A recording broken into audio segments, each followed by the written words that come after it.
Hello, good morning to all of you. आज हम सब टॉपिक है हमारा गृह युद्ध और इसे हम डिस्कस करेंगे। पहले वाले हमने लेक्चर में डिस्कस किया था रूस की क्रांति और उसके जो प्रभाव थे उनको डिस्कस किया था, और फिर जो अक्टूबर के बाद वहाँ का क्या प्रभाव था, कैसी सिचुएशन थी, इन सब चीज़ों के बारे में हमने डिस्कस किया है लास्ट सेशन में, और आप उस वीडियो को ज़रूर देखिएगा। ठीक है, तो आज हमारा सब टॉपिक है गृह युद्ध। ठीक है, कि किस तरीके से रूस में गृह युद्ध का पुनर्जन्म होता है और ये फिर से वहाँ पे एक अशांति का माहौल छा जाता है। तो ये गृह युद्ध की स्टार्टिंग ऐसे होती है कि जो बोल्शेविक खेमा होता है, जो बोल्शेविक होते हैं, उन्होंने क्या किया कि जो ज़मीन थी, ज़मीन का पुनर्वितरण का उसका आदेश दे दिया। तो जो रूसी सेना थी वो टूटने लगी, और जो रूसी सेना इसलिए टूटने लगी क्योंकि उसमें से सेना में जितने भी सिपाही थे तो मोस्टली वो क्या थे, ज़्यादातर सिपाही क्या थे, किसान थे। ठीक है, वे भूमि पुनर्वितरण के लिए घर लौटना चाहते थे, इसलिए सेना छोड़कर जाने लगे। यानी कि जब भूमि वितरण होने लगा तो वो लोग क्या किए कि सेना छोड़कर घर जाने लगे।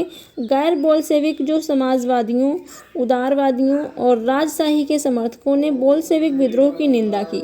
तो जो वहाँ पे गैर बोल्शेविक खेमा था, समाजवादी जो थे, उदारवादी थे, और राजशाही के समर्थकों ने क्या किया कि बोल्शेविक विद्रोह की निंदा की।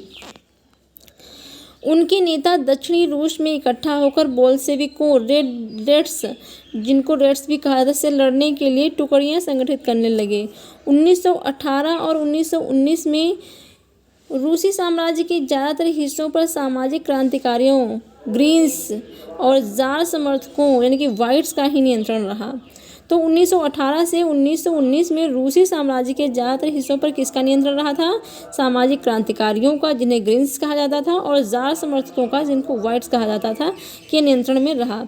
उन्हें फ्रांसीसी, अमेरिकी और ब्रिटिश और जापानी टुकड़ियों का भी समर्थन मिल रहा था। और किसका किसका समर्थन मिल रहा था? तो इसमें जो फ्रांसीसी थे और अमेरिकी थे और ब्रिटिश थे, जापानी थे, इनकी जो सेना थी, इनको भी क्या मिल रहा था? समर्थन मिल रहा था।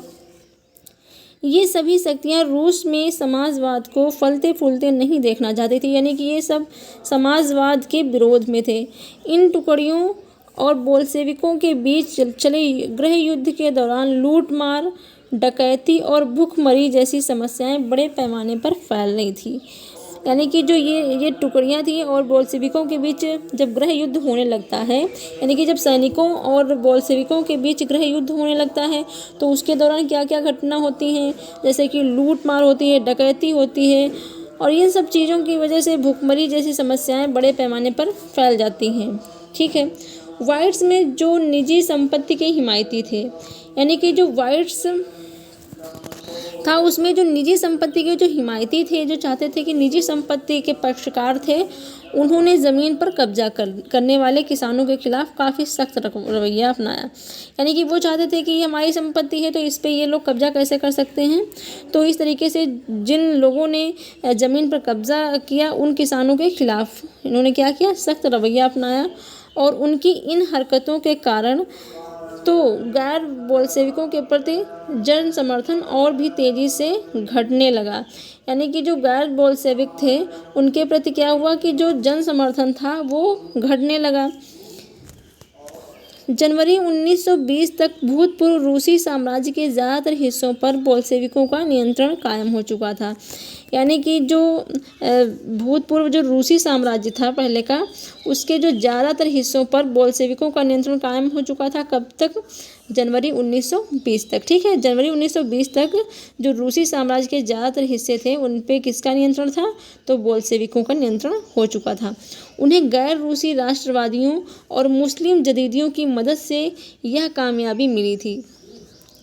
तो इन बोल्शेविकों को किसकी सहायता मिली थी? तो ये जो गैर रूसी राष्ट्रवादी थे और मुस्लिम जदीदी थे, ठीक है, उनकी जो है मदद मिली थी इस सब चीज़ों में। जहाँ रूसी उपनिवेशवादी ही बोल्शेविक विचारधारा के अनुयायी बन गए थे, वहाँ यह मदद काम नहीं आ सकी। यानी कि जहाँ पर जो रूसी उपनिवेशवादी थे वही बोल्शेविक विचारधारा के अनुयायी बन गए थे, तो वहाँ ये जो सपोर्ट था वो काम नहीं आ रहा था। ठीक है। और मध्य एशिया स्थित खीवा में बोल्शेविक उपनिवेशकों ने समाजवाद की रक्षा के नाम पर स्थानीय राष्ट्रवादियों का बड़े पैमाने पर कत्लेआम किया। और वहाँ जो मध्य एशिया में जो खीवा है, खीवा में बोल्शेविक उपनिवेशकों ने समाजवाद की रक्षा के नाम पर, यानी कि समाजवाद की रक्षा के नाम पर स्थानीय राष्ट्रवादियों का क्या किया, बड़े पैमाने पर कत्ल किया।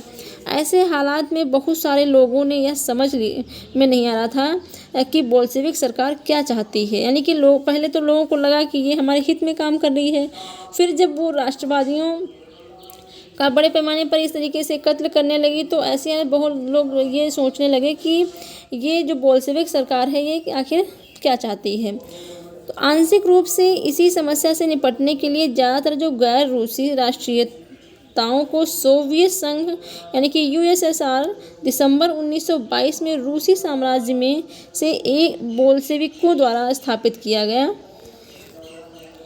राज्य के अंतर्गत राजनीतिक सहायता दे दी गई। तो दिसंबर 1922 में क्या किया गया कि जो रूसी साम्राज्य में से जो बोल्शेविकों के द्वारा स्थापित किया गया था सोवियत संघ, ठीक है, तो सोवियत संघ किसके द्वारा स्थापित किया गया था, तो ये बोल्शेविकों के द्वारा। तो राज्य के अंतर्गत इनको क्या किया गया कि इनको राजनीतिक स्वायत्तता दे दी जाती है। लेकिन क्योंकि जो बोल्शेविक थे उन्होंने क्या किया कि स्थानीय सरकारों पर कई अलोकप्रिय और सख्त नीतियाँ, तो बोल्शेविकों ने स्थानीय सरकार और कई अलोकप्रिय और सख्त नीतियाँ जैसे घुमंतुवाद की रोकथाम की कड़ी कोशिशें, ठीक है, जो घुमंतुवाद की रोकथाम की कड़ी कोशिशें की किसने की, तो ये बोल्शेविकों ने की और थोप दी थी। ठीक है। और इसलिए विभिन्न राष्ट्रीयताओं का विश्वास जीतने के प्रयास आंशिक रूप से ही सफल हो पाए थे। तो इस तरीके से जब इनके जो कार्य ये करने लगे, ठीक है, बहुत ज़्यादा सख्त नीतियाँ अपनाने लगे, तो इनका जो राष्ट्रीयता का प्रयास था जीतने का वो इनका आंशिक रूप से ही सफल हो पाता है। अब हम देखते हैं कि समाजवादी समाज का निर्माण किस तरीके से होता है।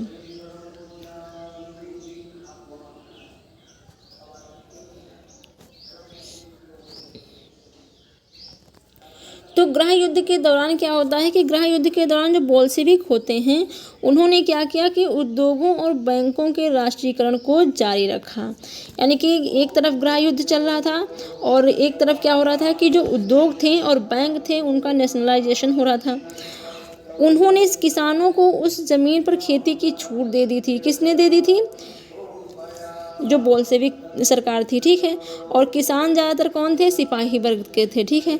और जिसका सामाजिकरण किया जा चुका था जब्त किए गए खेतों का इस्तेमाल बोल्शेविक यह दिखाने के लिए किया करते थे कि सामूहिकता क्या होती है। यानी कि जो खेती जब्त कर ली गई थी उनका इस्तेमाल उनको पुनर्वितरण के लिए बोल्शेविक यह दिखाने के लिए पुनर्वितरण करते थे कि सामूहिकता होती क्या है। ठीक है। शासन के लिए केंद्रीकृत नियोजन की व्यवस्था लागू की गई। यानी कि केंद्र में सारी व्यवस्थाएं लागू की गई। अफसर इस बात का हिसाब लगाते थे कि अर्थव्यवस्था किस तरह काम कर सकती है। इस आधार पर वे 5 साल के लिए लक्ष्य तय कर लेते थे और इसी आधार पर उन्होंने पंचवर्षीय योजनाएं बनानी शुरू करी। यानी कि जो जो अफसर थे ऑफिसर दिमाग के, तो वो ये सोचते थे, ये अनुमान लगाते थे कि अर्थव्यवस्था किस तरीके से काम कर सकती है और इस तरीके से वो 5 साल के लिए एक लक्ष्य बनाते थे और उसी आधार पे वो काम करते थे और इसी आधार पे वो पंचवर्षीय योजनाएं भी बनाना शुरू कर दी। पहली 2 योजनाएं जो आती हैं, पहली जो 2 योजना आती है, एक आती है पहले 1927 से 1932 की जो पहली योजना होती है पंचवर्षीय, और जो दूसरी पंचवर्षीय योजना होती है 1933 से 1938 के बीच की। इसके दौरान क्या होता है कि औद्योगिक विकास को बढ़ावा देने के लिए सरकार ने सभी तरह की कीमतें स्थिर कर दी। यानी कि जो इंडस्ट्रियल डेवलपमेंट था उसको बढ़ावा देने के लिए सरकार ने क्या किया कि सभी तरह की कीमतें जो थी उनको स्थिर कर दिया, उन पर रोक लगा दी। केंद्रीकृत नियोजन से आर्थिक विकास को काफ़ी गति मिली। तो इस तरीके से जो नियोजन हो रहे थे उनसे जो आर्थिक विकास था वो काफ़ी तेज़ी से होने लगा रूस में और औद्योगिक उत्पादन बढ़ने लगा। 1929 से 1933 के बीच तेल, कोयले और स्टील के उत्पादन में 100% की वृद्धि हुई। यानी कि पूरी तरीके से बहुत ही तेज़ी से ये विस्तार हुआ। नए नए औद्योगिक शहर अस्तित्व में आने लगे। जब इस तरीके से जो औद्योगिक जो विकास होने लगा बहुत तेज़ी से, तो औद्योगिक शहर और शहरों का भी निर्माण होता है। ठीक है, तो इस तरीके से यहाँ पे औद्योगिक विकास होने लगा और इस तरीके से जो औद्योगिक शहर थे वो अस्तित्व में आने लगे धीरे धीरे। मगर तेज़ निर्माण कार्यों के दबाव में जो कार्य स्थितियाँ थी खराब होने लगी। यानी कि बहुत जब स्पीड से कार्य होने लगा तो उसमें जो दबाव बनने लगा तो उसमें जो कार्य स्थितियाँ थी वो खराब होने लगी। और मैग्नीटोगोर्स शहर में एक स्टील संयंत्र का निर्माण कार्य 3 साल के भीतर पूरा कर लिया गया। यानी कि जो मैग्नीटोगोर्स शहर है उसमें एक स्टील संयंत्र का निर्माण कार्य कितने साल में पूरा किया गया? 3 साल के भीतर पूरा कर लिया जाता है। यानी कि इतनी तेज़ी से कार्य चल रहा होता है। और इस दौरान मजदूरों को बड़ी सख्त जिंदगी गुजारनी पड़ी। यानी कि जब तेज निर्माण कार्य होंगे तो इससे दबाव किस पे पड़ेगा? मजदूरों पे पड़ेगा। तो उनकी जो लाइफ थी वो बहुत ही बिजी होने लगी थी, बहुत सख्त ज़िंदगी हो रही थी। और जिसका नतीजा ये हुआ कि पहले ही साल में 550 बार काम रुका। रिहायशी क्वार्टरों में जाड़ों में शौचालय जाने के लिए 40 डिग्री कम तापमान पर लोग चौथी मंजिल से उतरकर सड़क के पार दौड़कर जाते थे। यानी कि जो रिहायशी क्वार्टर थे उनमें जो जाड़ों में क्या होता था कि जब शौचालय जाने के लिए 40 डिग्री कम तापमान पर लोग क्या करते थे कि चौथी मंजिल से उतरकर सड़क के पार दौड़कर जाते थे। एक विस्तारित शिक्षा व्यवस्था विकसित की गई। यानी कि शिक्षा का भी विकास होने लगा। फैक्ट्री कामगारों एवं किसानों को विश्वविद्यालय में दाखिला दिलाने के लिए खास इंतजाम किए गए।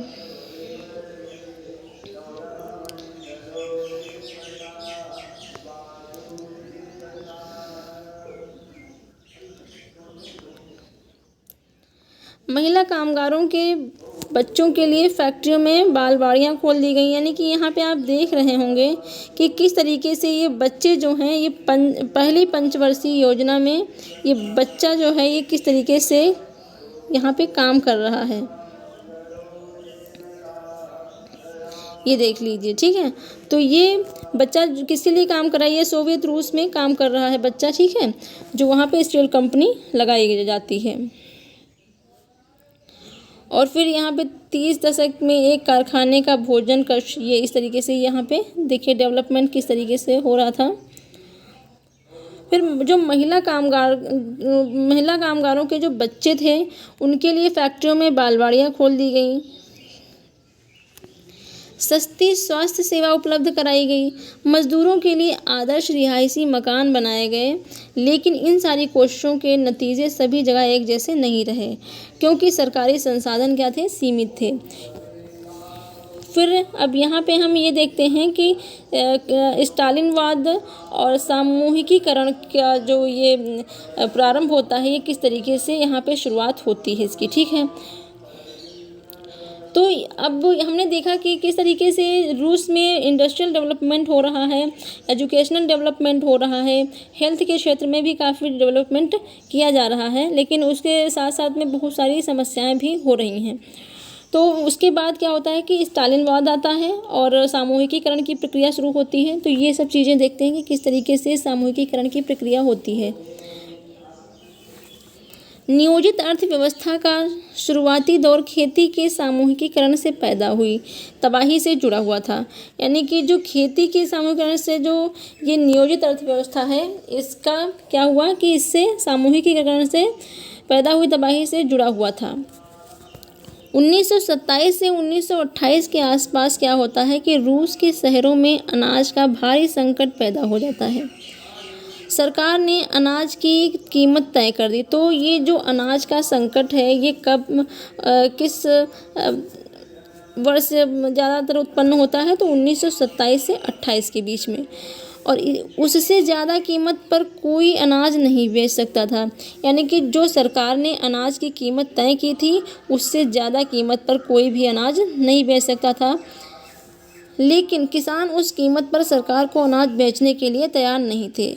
यानी कि हो सकता है कि अनाज की जो कीमतें थी वो सरकार के द्वारा जो तय की गई थी वो काफ़ी कम हो, तो इसलिए जो किसान थे वहाँ के वो उस कीमत पर सरकार को अनाज बेचने के लिए तैयार नहीं थे। और सरकार का एक ये भी रूल था कि वो जो सरकार ने अनाज की कीमत तय की है उससे ज़्यादा कीमत पर कोई बेच भी नहीं सकता है। लेकिन लेनिन के बाद जो पार्टी होती है, लेनिन के बाद पार्टी की कमान संभाल रहा है स्टालिन। यानी कि जो लेनिन था उसके बाद अब पार्टी की कमान कौन संभाल रहा है, वो स्टालिन है। ठीक है, स्टालिन संभालता है। तो लेनिन के बाद पार्टी की कमान संभाल रहे स्टालिन ने स्थिति से निपटने के लिए कड़े कदम उठाए। उन्हें लगता था कि अमीर किसान और व्यापारी कीमत बढ़ने की उम्मीद में अचानक जो अनाज है वो नहीं बेच रहे हैं। तो स्टालिन को क्या लगता था, स्टालिन को लगता था कि अमीर किसान जो हैं और जो व्यापारी वर्ग है वो कीमत बढ़ने की उम्मीद में अनाज नहीं बेच रहे हैं। स्थिति पर काबू पाने के लिए सट्टेबाजी पर अंकुश लगाना और व्यापारियों के पास जमा अनाज को जब्त करना जरूरी था। जब स्टालिन ने देखा कि अमीर किसान और व्यापारी वर्ग जो थे वो कीमत की बढ़ने की उम्मीद में अनाज नहीं बेच रहे थे, और इससे क्या हो रहा था कि जो बाकी वर्ग था जिसके पास ज़मीन नहीं थी, मजदूर वर्ग था, वो उसको क्या हो रहा था कि उसको बहुत ज़्यादा खाने पीने की जो व्यवस्थाएं थी उससे प्रॉब्लम हो रही थी, बहुत मतलब रोटी की समस्या उत्पन्न होने लगी थी। तो इसी पर काबू पाने के लिए इसने क्या किया, स्टालिन ने सट्टेबाजी पर अंकुश लगा दिया और व्यापारियों के पास जमा अनाज को क्या किया, जब्त करना शुरू कर दिया। इसने सोचा कि ये सब करेंगे तो ये लोग अपना अनाज बेचने के लिए तैयार होंगे। 1928 में क्या होता है कि पार्टी के सदस्यों ने अनाज उत्पादक इलाकों का दौरा किया। उन्होंने किसानों से जबरन अनाज खरीदा और कुलकों के ठिकानों पर छापे मारे। तो 1928 में क्या होता है, 1928 में पार्टी के जो सदस्य होते हैं अनाज उत्पादक इलाकों का दौरा करते हैं और उन्होंने किसानों से जबरन अनाज खरीदा और कुलकों के ठिकानों पर छापे मारे। रूस में संपन्न किसानों को कुलक कहा जाता था। ठीक है, तो कुलक किसे कहा जाता था, तो जो संपन्न किसान वर्ग होते थे उनको रूस में क्या कहा जाता था, कुलक कहा जाता था। ठीक है, जब इसके बाद भी अनाज की कमी बनी रही तो खेतों के सामूहिकीकरण का फैसला किया गया। और हम यही सब टॉपिक पढ़ रहे हैं कि किस तरीके से स्टालिनवाद और सामूहिकीकरण ये इसकी शुरुआत होती है। तो ये क्या होता है, अनाज की कमी बनी रही तो क्या होता है कि खेतों के सामूहिकीकरण का फैसला लिया जाता है। और इस फैसले के पक्ष में एक तर्क यह दिया गया कि अनाज की कमी इसलिए है क्योंकि खेत बहुत छोटे छोटे हैं। 1917 के बाद क्या होता है कि ज़मीन किसानों को सौंप दी गई थी। फलस्वरूप ज़्यादातर किसानों के पास छोटे खेत थे जिनका आधुनिकीकरण नहीं किया जा सकता था। आधुनिक खेत विकसित करने और उन पर मशीनों की सहायता से औद्योगिक खेती करने के लिए एक कुलकों का सफाया करना, किसानों से ज़मीन छीनना और राज्य नियंत्रित यानी सरकारी नियंत्रण वाले विशालकाय खेत बनाना ज़रूरी माना गया।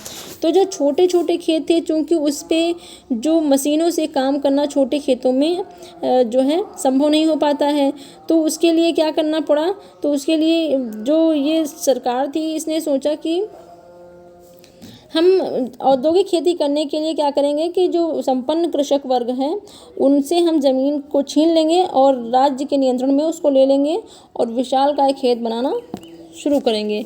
तो इससे क्या होगा, इससे जो प्रोडक्शन होगा वो ज़्यादा होगा, क्योंकि जब जो औद्योगिक खेती होती है उसमें प्रोडक्शन अच्छे लेवल पे होता है। इसी के बाद स्टालिन का सामूहिकीकरण कार्यक्रम शुरू हुआ। तो इसी के बाद क्या होता है, जो स्टालिन होता है उसका सामूहिकीकरण कार्यक्रम शुरू हो जाता है। 1929 से पार्टी ने सभी किसानों को सामूहिक खेतों कोल खोज में काम करने का आदेश जारी कर दिया। तो 1929 में क्या किया, 1929 में स्टालिन ने सभी किसानों को सामूहिक खेतों, जिनको कोल खोज कहा जाता था रूस में, काम करने का आदेश जारी कर दिया।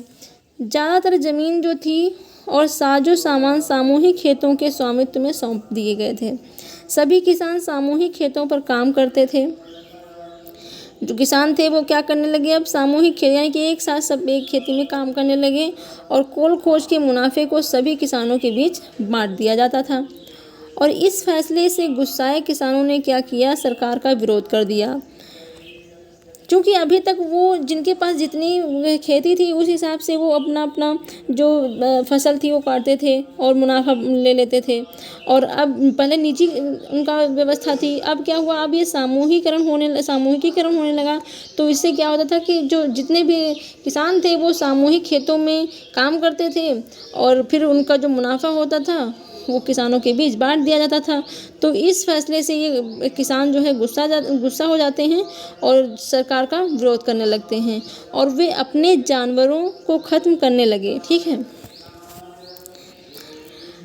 1929 से 1931 के बीच मवेशियों की संख्या 1/3 कमी आ गई। यानी कि जब वे अपने जानवरों को ख़त्म करने लगते हैं तो ये 1929 से 1931 के बीच क्या होता है कि 1/3 जो पशु होते हैं उनकी संख्या में कमी आ जाती है। सामूहिकीकरण का विरोध करने वालों को सख्त सज़ा दी जाती थी और जो कोई भी सामूहिकीकरण का विरोध करता था उसको सख्त सज़ा दी जाती थी। बहुत सारे लोगों को निर्वासन या देश निकाला दे दिया गया था। सामूहिकीकरण का विरोध करने वाले किसानों का कहना था कि वे ना तो अमीर हैं और ना ही समाजवाद के विरोधी हैं, वे बस विभिन्न कारणों से सामूहिक खेतों पर काम नहीं करना चाहते थे। स्टालिन सरकार ने क्या किया कि स्टालिन सरकार ने सीमित स्तर पर स्वतंत्र किसानी की व्यवस्था भी जारी रहने दी, लेकिन ऐसे किसानों को कोई खास मदद नहीं दी जाती थी। यानी कि अब स्टालिन ने क्या किया कि जो सीमित स्तर पर स्वतंत्र किसानी की व्यवस्था स्टार्ट कर देते, लेकिन किसानों को कोई भी खास मदद नहीं दी जाती थी सरकार की तरफ से। सामूहिकीकरण के बावजूद उत्पादन में नाटकीय वृद्धि नहीं हुई। यानी कि सामूहिकीकरण तो हुआ, उससे कोई वृद्धि नहीं हुई, बल्कि 1930 से 33 की खराब फसल के बाद तो सोवियत इतिहास का सबसे बड़ा अकाल पड़ा। तो सोवियत रूस में सबसे बड़ा जो अकाल था वो कब पड़ा था, 1930 से 1933 के बीच में। ठीक है, खराब फसल के कारण, जिसमें 40 लाख से ज़्यादा लोग मारे जाते हैं। पार्टी में भी बहुत सारे लोग नियोजित अर्थव्यवस्था के अंतर्गत औद्योगिक उत्पादन में पैदा हो रहे भ्रम और सामूहिकीकरण के परिणामों की आलोचना करने लगे थे। जो पार्टी से भी बहुत सारे लोग थे वो क्या करते हैं कि जो नियोजित अर्थव्यवस्था है उसके अंतर्गत जो औद्योगिक उत्पादन में पैदा हो रहे भ्रम और सामूहिकीकरण के परिणामों की आलोचना करने लगते हैं। स्टालिन और उनके सहयोगियों ने ऐसे आलोचकों पर समाजवाद के खिलाफ साजिश रचने का आरोप लगाया।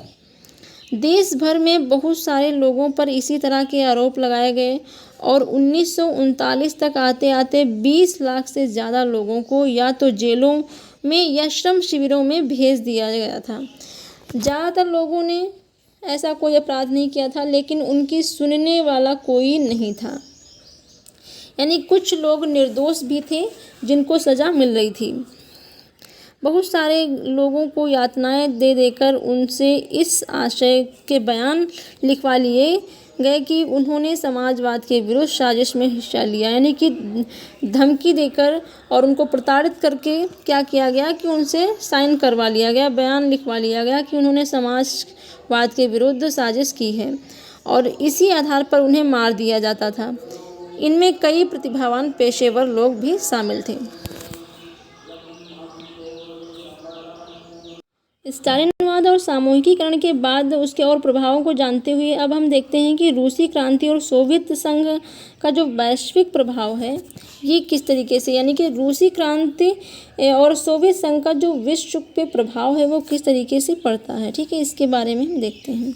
बोल्शेविकों ने जिस तरह सत्ता पर कब्जा किया था और जिस तरह उन्होंने शासन चलाया उसके बारे में यूरोप की समाजवादी पार्टियां बहुत सहमत नहीं थीं। ठीक है, लेकिन मेहनत कशों के राज्य की स्थापना की संभावना ने दुनिया भर के लोगों में एक नई उम्मीद जगा दी थी। बहुत सारे देशों में कम्युनिस्ट पार्टियों का गठन किया गया, जैसे इंग्लैंड में यानी कि जब यहाँ पे रूसी क्रांति होती है, ठीक है, तो यूरोप की समाजवादी पार्टियां बहुत सहमत नहीं थी इन सब चीज़ों से, लेकिन मेहनतकश के राज्य की स्थापना की संभावना ने दुनिया भर के लोगों में एक उम्मीद जगा दे दी कि बहुत सारे देशों में क्या हुआ कि कम्युनिस्ट पार्टियों का गठन होने लगा। जैसे इंग्लैंड में communist party of great Britain की स्थापना की गई, ठीक है, और बोल्शेविकों ने उपनिवेशों की जनता को भी उनके रास्ते का अनुसरण करने के लिए प्रोत्साहित किया। सोवियत संघ के अलावा भी बहुत सारे देशों के प्रतिनिधियों ने conference of the people of the east 1920 में, ठीक है, तो सोवियत संघ के अलावा बहुत सारे देशों के प्रतिनिधियों ने क्या किया कि conference of the people of the east, जिसका गठन 1920 और बोल्शेविकों द्वारा बनाए गए कॉमिंटर्न बोल्शेविक समर्थक समाजवादी पार्टियों का अंतर्राष्ट्रीय महासंघ में हिस्सा लिया। कुछ विदेशियों को सोवियत संघ की communist universities of the workers of the east में शिक्षा दी गई। तो कुछ जो विदेशी थे उनको क्या किया गया कि जो सोवियत संघ की communist university of the workers of the east में शिक्षा दी जाती है। जब दूसरा विश्व युद्ध शुरू हुआ था तब तक सोवियत संघ की वजह से समाजवाद को एक वैश्विक पहचान और हैसियत मिल चुकी थी, लेकिन 50 के दशक तक देश के भीतर भी लोग यह समझने लगे थे कि सोवियत संघ की शासन शैली रूसी क्रांति के आदर्शों के अनुरूप नहीं है। लेकिन क्या हुआ कि जो समाजवाद को एक वैश्विक पहचान और हैसियत तो मिल चुकी थी, लेकिन 50 के दशक में क्या होता है कि देश के भीतर लोग यह समझने लगे थे कि सोवियत संघ की जो शासन शैली है वो रूसी क्रांति के आदर्शों के अनुरूप नहीं है। विश्व समाजवादी आंदोलन में भी इस बात को मान लिया गया था। तो विश्व समाजवादी आंदोलन में भी इस बात को क्या किया गया, मान लिया गया था कि सोवियत संघ में सब कुछ ठीक ठाक नहीं चल रहा है। एक पिछड़ा हुआ देश महाशक्ति बन चुका था, यानी कि ये तो हुआ था कि जो पिछड़ा हुआ देश रूस था वो महाशक्ति बन चुका था, उसके उद्योग और खेती विकसित हो चुके थे और गरीबों को भोजन मिल रहा था, लेकिन वहाँ के नागरिकों को कई तरह की आवश्यक स्वतंत्रता नहीं दी जा रही थी और विकास परियोजनाओं को दमनकारी नीतियों के बल पर लागू किया गया था।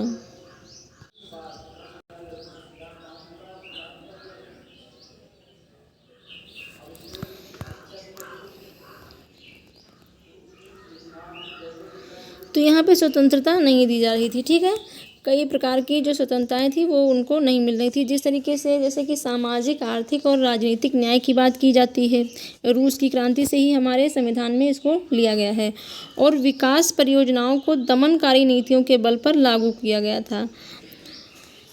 20वीं सदी के अंत तक एक समाजवादी देश के रूप में अंतर्राष्ट्रीय स्तर पर सोवियत संघ की प्रतिष्ठा काफ़ी कम रह गई थी। हालांकि वहाँ के लोग अभी भी समाजवाद के आदर्शों का सम्मान करते थे, लेकिन सभी देशों में समाजवाद के बारे में विविध प्रकार से व्यापक पुनर्विचार किया गया।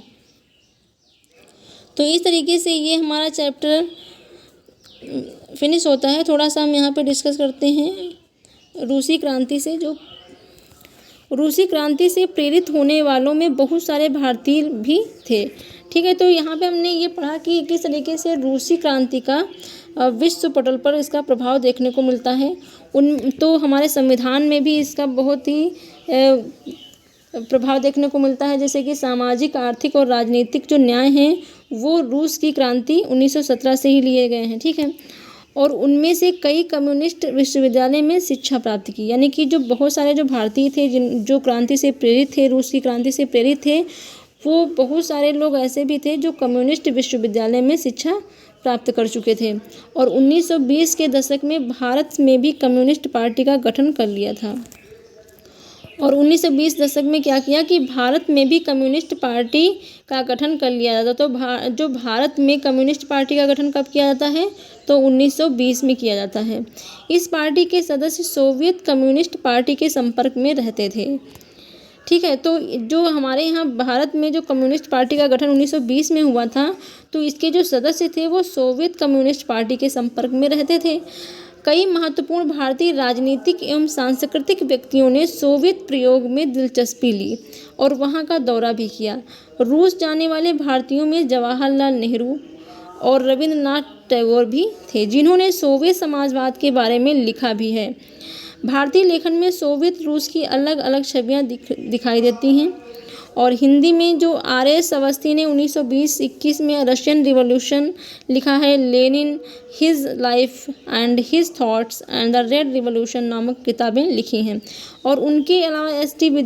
विद्यालंकार ने द रीबर्थ ऑफ रशिया, ठीक है, ये बुक है, बुक का नाम है और ये आपको थोड़ा सा ध्यान रखना होगा, ठीक है। और the Soviet state of Russia नामक पुस्तकें लिखी हैं, ठीक है। S.D. विद्याशंकर की कौन सी पुस्तक है? The rebirth of Russia and the Soviet state of Russia. और इन विषयों पर बंगाली, मराठी, मलयालम, तमिल और तेलुगु में भी बहुत कुछ लिखा गया है, ताकि बाकी जो भाषाओं के लोग हैं वो भी इसको अच्छी तरीके से पढ़ सकें। फिर यहाँ पे हम देखते हैं कि सोवियत रूस में एक भारतीय 1920 की घटना है, ठीक है। 1920 में हम देखते हैं, और 1920 में ही क्या होता है कि भारत में कम्युनिस्ट पार्टी का गठन भी होता है। तो यहाँ पे एक भारतीय कुछ लिख रहा है, इसके बारे में बता रहा है, ठीक है। तो अपनी ज़िंदगी में पहली बार हम लोग यूरोपियों को एशियाइयों के साथ मुक्त भाव से मिलते बतियाते देख रहे थे। जब हमने रूसियों को देश के बाकी लोगों के साथ सहज भाव से घुलते मिलते देखा तो हमें यकीन हो गया कि हम सच्ची समानता की दुनिया में आ पहुँचे हैं। हमें स्वतंत्रता सही मायनों में साकार होती दिखाई दे रही थी। प्रतिक्रांतिकारियों और साम्राज्यवादियों की हरकतों से पैदा हुई गरीबी के बावजूद लोग बाग पहले से ज़्यादा खुश और संतुष्ट दिखाई दे रहे थे। क्रांति ने उनमें आत्मविश्वास और निडरता भर दी थी, और 50 अलग अलग राष्ट्रीयताओं के लोगों के बीच मानवता का असली भाईचारा यहीं साकार होने वाला है। जाति या धर्म की कोई सीमा उन्हें एक दूसरे के साथ घुलने मिलने से नहीं रोक रही थी। हर जीव को एक कुशल वक्ता बना दिया गया है। आप वहाँ मजदूरों, किसानों और सिपाहियों सभी को पेशेवर वक्ता की तरह बहस करते देख सकते हैं, यानी कि सभी को बोलने का भी अधिकार वहाँ पे था। तो शौकत उस्मानी ने लिखा है ये, और historic trips of A revolutionary book में, ठीक है। तो ये, और यहाँ पे अब देखते हैं कि कुछ रूस के बारे में रविन्द्रनाथ टैगोर ने भी 1930 में लिखा है, तो इनको भी देख लेते हैं, इनके क्या विचार थे। मॉस्को बाकी यूरोपीय राजधानियों के मुकाबले कम साफ सुथरा दिखाई देता है। ये रविन्द्रनाथ टैगोर 1930 में लिखते हैं, ठीक है। सड़क पर भागम भाग में लगा कोई व्यक्ति बहुत स्मार्ट नहीं लगता। सारी जगह मज़दूरों की ही है, यानी कि लेबर, बहुत ज़्यादा लेबर वर्क था। यहाँ आम जनता रईसों के साये में किसी तरह दबती दिखाई नहीं देती है।